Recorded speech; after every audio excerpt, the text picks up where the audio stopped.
What's up guys, we are back with another video. Today we got a casual game going, and in this game I actually went Duskblade into Bork into Axiom Arc. This build is essentially just all revolved around my ulti, and so that's why I have Lethal Temple as well. So I'm trying to buff on my ulti and make sure that it's completely steroided with Invisible, with Duskblade, and with the on hits, with Bork, and with Axiom Arc, so that I can cast it over and over again. Honestly, the build is troll, but it kind of makes sense because you get lethality, you get cooldown off of the Duskblade, and you go invis when you kill someone. So that's going to be really good for our ulti. And then you get more lethality from the Axiom Arc, and then Bork is just going to be good for getting the AD and the attack speed. And so the build honestly makes sense, and it does a lot of damage, and you'll see how it goes. So right now we have the wave pushed in, and we actually find a trade on his ear. And Lethal Tempo honestly doesn't really do that much damage. Could be doing more with Conquer for sure, but you know, Longsword and auto attacks still do a lot of damage, and so chunked him out pretty hard, and now I'm looking for a kill angle. You noticed here during this trade actually, Karma ends up DCing. She dies and then leaves the game. I think it was a DC, I'm not too sure, but right now we are in a 4v5. Now the wave is bouncing back into his ear, and I'm looking to jump in with EW. And so I position myself pretty up into his ear and find an engage, go for a full combo, and he dies. Next I come back into the map and I buy my serrated Dirk. I push in his ear, and I'm gonna start moving down now, try to see if I can gank with the Nunu. And we pick up the Pike here, so that's just another kill on our team. So here we're gonna test out the serrated Dirk damage. Gives lethality, and so that gives us pretty good auto attack damage, but doesn't really help with any of our abilities because they're all magic damage, unless it's our ulti.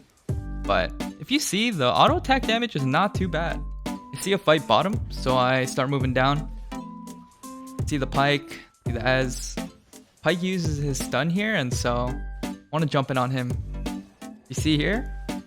Actually go for a really slow Q and follow his flash. And now Ezreal is stuck here, so I'm gonna go find him.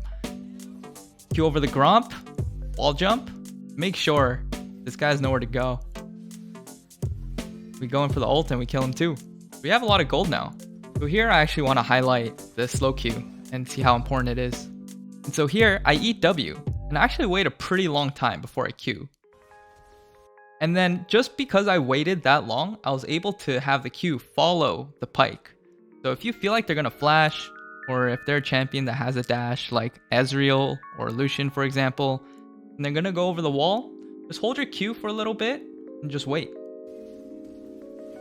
You can have a dagger set up on them, and then you could follow up. And then here, if you want to get to the Ezreal here and just like do a little bit of parkour, you could Q the Gromp and then have the dagger set up, and then you could just wall jump over. Now Ezreal has nowhere to go. Get there sooner too, so that's really good. Now we have our Duskblade, and honestly, Duskblade first item's pretty fucking bad. But we're gonna go in this bush and check our damage here. The slow was really nice there. I got extra ulti ticks there. So, I mean, yeah, no, it sucks. This item sucks. At least first item. I come back to a lane with a pickaxe, and they were on drag, so I go and check. Start jumping in on me. I do a wall jump. I get hit by that E though, so Lily is gonna ulti me. I have the Q set up, dodge the W, go for an ulti. Honestly, the only thing that does damage right now is my ulti, and so I'm glad I was able to kill the Azir with it. So here I'm back in lane. We're gonna be working on our Bork here. Push it out, and I'm just gonna like get out of vision here. I know I can kill Azir, but he doesn't walk up. And so I'm gonna hide in this bush here and see if I can get into range of him. Maybe he'll walk in. And if you see here, he actually just walked straight in here. I think he was trying to ward. And so I get the Duskblade slow, and I immediately go in. And we pretty much just kill him with autos. It's pretty interesting. So just a little side note. If Azir is trying to run away from you, he's gonna try to QE. So you can actually jump and get in the way so that you stuff him so he doesn't go through onto his soldier. He actually gets caught on you. So that prevented him from actually dashing through, and we were able to just stuff him and pick up the kill. I'm back in lane, working into the Bork. I'm here off to the side again because I'm trying to make Azir walk up. I want to do a little bit of a damage test. So here, find engage. All I do is E ulti. Honestly, the damage is pretty good. So a lot of it is the lethal tempo, because it stacks off your ult. And so you can get it to 6 stacks and your ulti actually ends up just shredding people. So I'm here with Aatrox, and again, we're going to do another damage test. This guy has a little bit of armor with steel caps, and so we go in, and you see Bork chunking him, right? And then I go in for the E ulti, and honestly, now I have my Berserker Greaves, and Berserker Greaves, Duskblade, Bork, my ulti, all work together, which is pretty nice. So, see me going on the Azir, and I actually do so much damage.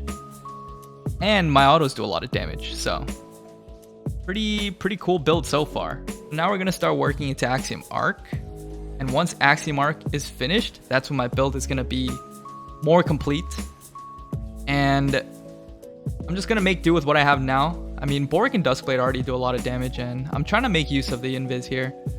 The thing is, if anyone builds any armor with me building these items right now, it's gonna be pretty hard to kill them, because Lilia had Seekers, and so I'm actually gonna do a lot less to her.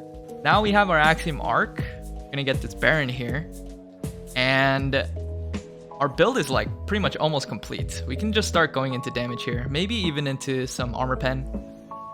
But we see Garen going, and now I am ready to fight. The build is online. I had to flash here and ult, sadly. If you see, Pike didn't even know where I was. Go in, my ult's up again. And I wait. I have to wait a little bit. Use the invis to stall my ulti just for a couple seconds so I can get it up.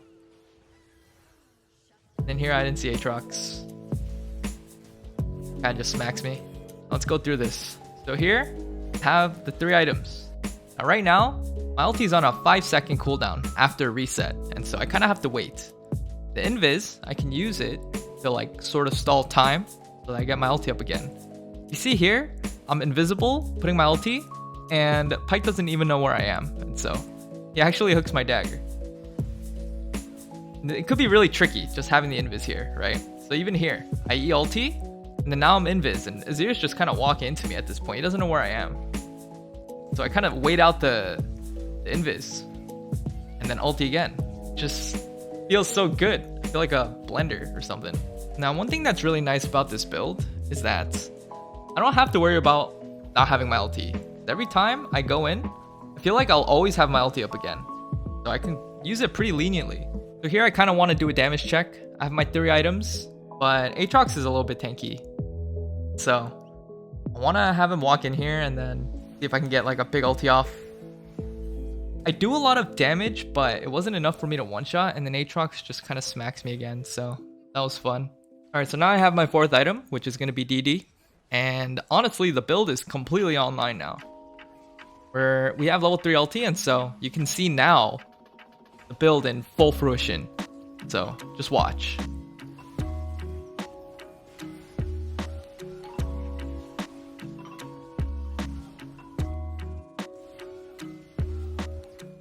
Oh my god, it's so satisfying. Here's an instant replay. I set up the W, EQ. Dagger doesn't even hit. I just ulti. It just does so much. It's melting them. Oh my god. That was 3 ults in that fight. It's pretty crazy. So with that, we're gonna end the game. And final verdict on the build. I think it's fun because it has utility with like the invis from the Duskblade, and it gives you more ultis with the Axiom Arc. But also, after the buffs with her ult, this build actually does a lot of damage now. And so, honestly, with the lethal tempo too, like, if you want to just stick around with the build, this is a good build to go if you just want to have fun. So, I hope you enjoyed that video. See you guys next time.